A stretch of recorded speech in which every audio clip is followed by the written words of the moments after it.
उस वक्त कैसे नौकरियां बांटी गईं, ये हम में से किसी को बताने की ज़रूरत नहीं है। तो ये सबको समझ में आ रहा है कि भैया खाने के दांत कौन से हैं और दिखाने के दांत कौन से हैं। आज जैसे ही राष्ट्रीय जनता दल के तेजस्वी यादव ने पार्टी का परिवर्तन पत्र जारी किया, वैसे ही बीजेपी और लोजपा दोनों इस परिवर्तन पत्र के विरोध में मैदान में उतर आई। गौरतलब है कि राजद ने 24 जन वचनों वाला अपनी पार्टी का घोषणा पत्र जारी किया है, जिसे राजद ने परिवर्तन पत्र का नाम दिया है।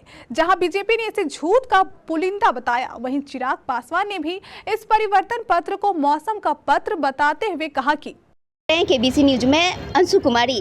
आज जिस तरह से आरजेडी नेता तेजस्वी यादव द्वारा घोषणा पत्र जारी किया गया, उसी पर कटाक्ष करते हुए चिराग पासवान ने कहा कि ठीक है कि तेजस्वी यादव नौकरी की बात कर रहे हैं, लेकिन सत्ता में वो 17 साल रहे। 17 साल में कितनी नौकरियां उन्होंने दी और कहां से वो कैसे दे पाएंगे। 1 करोड़ लोगों को नौकरी देंगे। अग्निवीर समाप्त होगा।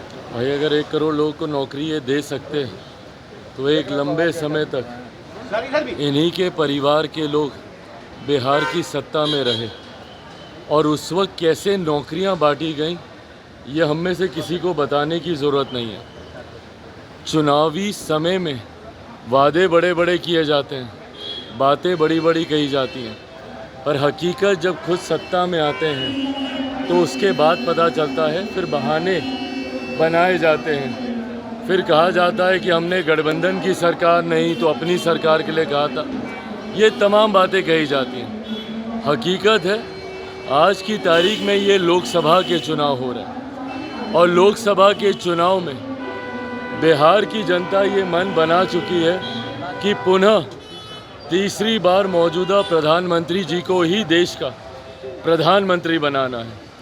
और उत्तर प्रदेश को उदाहरण के तौर पर बिहार के लोग भी देख चुके हैं कि सही मायनों में एक डबल इंजन की सरकार ही राज्य का विकास कर सकती है। आज एक लंबे समय के बाद बिहार को ये डबल इंजन की सरकार मिली है।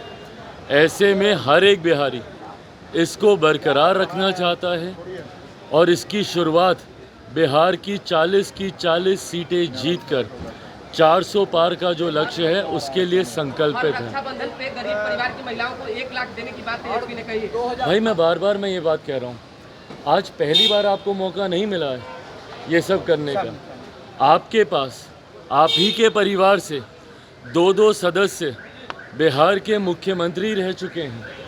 ये लंबा समय आपके पास था। अगर ये तमाम वादे तब पूरे कर लिए जाते तो संभवतः आज बिहार एक पिछड़ा राज्य नहीं कहलाता।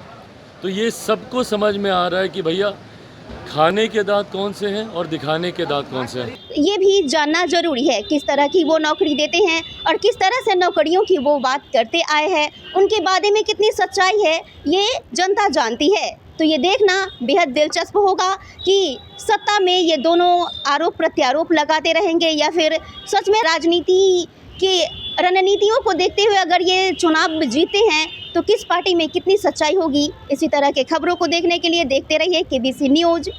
धन्यवाद।